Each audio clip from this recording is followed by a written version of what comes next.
欢迎大家又回来我的频道。今天要给大家分享一款馒头，不仅超级松软细腻，而且还是寓意吉祥美好的祥云造型。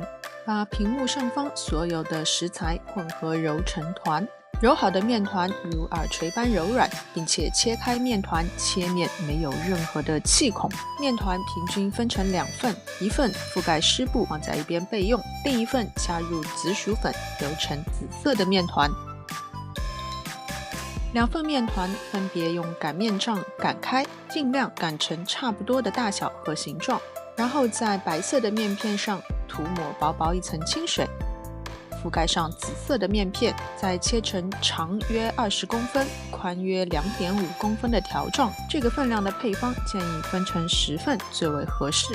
每一块面片的两端分别纵向的对半切开，但是中间要留一部分不能切断，表面再刷薄薄的一层清水。接着只要照着我视频中所演示的这么做，就可以做出非常精致、非常形象的祥云造型了。照此方法，你也可以使用红曲粉、南瓜粉、抹茶粉等等，做出其他颜色的祥云。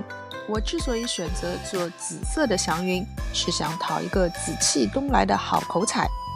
做好的祥云馒头胚静置发酵至2倍大，然后冷水上锅，一共蒸15分钟。时间到了以后，关火继续焖3分钟以后，才打开锅盖，一朵朵精美讨喜的祥云馒头就做好了。紫色的祥云馒头寓意新的一年紫气东来，蒸蒸日上。关键是除了有好的寓意、独特的视觉效果，它也是非常好吃的馒头呢。